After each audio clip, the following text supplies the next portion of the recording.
Welcome back to Smile Durant 360, your spot for the latest in sports and entertainment news. Today, we dive into the aftermath of Sean Diddy Combs' recent arrest, which has shaken the music industry to its core. Several high-ranking figures are now stepping down or facing scrutiny for their connections to Diddy. Among them, everybody, first of all, I don't know why all the girls have been the talk of the town lately. From Jamie Foxx taking the stand and spilling the truth to 50 Cent swearing off from attending one, there have been mixed feelings about Diddy's wild celebrations. And now, it's Kevin Hart's turn in the spotlight. Recently, footage of the comedian hosting one of Diddy's parties surfaced online, and it raised some serious eyes. Kevin Liles, who recently resigned from Warner Music Group, and Lucian Grainge, the CEO of Universal Music Group. They've been linked in lawsuits, accused of being part of the network protecting Diddy. Stuff. Listen to the joke that Kevin makes while Diddy asks people to dance. Seems like Diddy has a certain set of rules for the folks who attend his parties. Here, he's asking people to take off their hats. Now, if your name ain't Sean Combs, you gotta take your hat off. If your name ain't Sean Combs and you're male, you gotta take your hat off. It's a little bit disrespectful to be in my house with your hat on, okay? All y'all niggas in here with these holla-ass scuddies on. Hey, yo, and for real, hot ass beanie. And get this, Diddy's own son was at the party. Hold on, where my son at? The light-skinned dude with the good hair. That's just... It's one of them. Shouts out to Lil Diddy 1 and 2. Yeah. Shouts out to Diddy's sons who look nothing like him. It's still in question. We don't really know what's going on. Oh, come on, man. Come on, dude.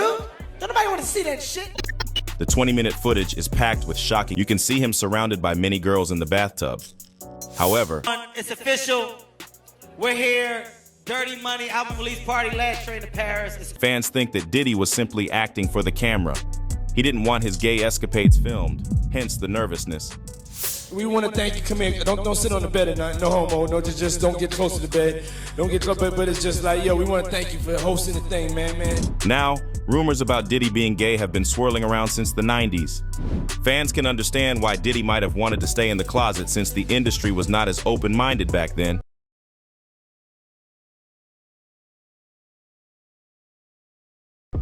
However, the problem isn't Diddy's sexuality here.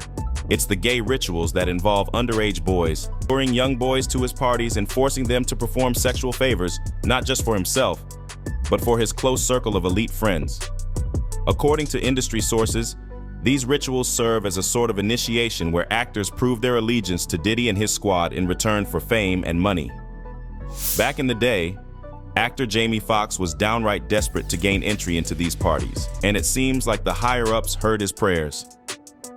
Jamie ended up gaining entry into Diddy's exclusive circle. He found himself blown away by how crazy these parties would get. According to him, Diddy would blow millions at these celebrations that would be attended by the likes of Jay-Z, the Neptunes, Missy Elliott, and other big names in the industry. That said, not everyone shares Jamie Foxx's and Kevin Hart's enthusiasm when 50 has been beefing with Diddy since the 90s. From calling Diddy fruity to downright insulting him, the G-Unit leader has done it all.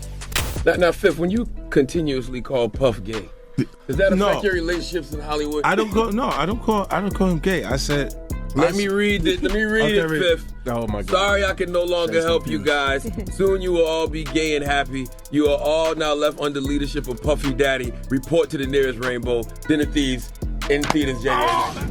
In recent times, the rapper stirred up trouble by taking shots at Diddy for his parties. During one of his concerts for the Final Lap tour, 50 went on an unexpected rant, explaining why he never attends Diddy's parties. Apparently, the rapper's parties were not his style, and he felt weirdly uncomfortable at them. He can hug you from the front and the back at the same time? What the fuck you talking about? Look, if you into that, I'm fine with it. To each his own. I'm just saying this shit, my motherfucking kind of party. You know, like, it's just uncomfortable. I think I belong in the girls' barefoot. And shit like that is going on. Right? That said, this isn't the first time 50 has taken shots at Diddy for hosting these wild parties. Earlier in 2023, a photo of Lil Baby from Michael Rubin's all-white party went viral, where Rubin and Diddy were spotted hugging Lil Baby from the front and the back. With a knack for stirring up trouble, 50 shared the photo on his Instagram with the caption, See, this is why I don't go to no party Puffy and them at. What is going on here? Get off my man. Although it's easy to chalk up 50's distaste for Diddy's parties as that of a bitter rival, Diddy's own proteges don't seem to be fans of these parties as well. Over the years, Diddy has taken several young artists under his wing and mentored them to the heights of success. Usher happens to be one of the lucky few who got the chance to learn the trade from the greatest in the game. Back in 2022, Usher sat down for an interview with Revolt Black News Weekly, revealing the monumental impact Diddy had on his career. He said, being in New York City with Diddy and being around the artists at that time, whether it was Jodeci or Al B. Sure, or even the hitmakers of that time, Faith Evans, it was a culture, and I felt like they were ushering me in. He further added, being able to see how artists did it and what was really intended for success, I learned that you gotta grind to get in this industry. I watched that man grind.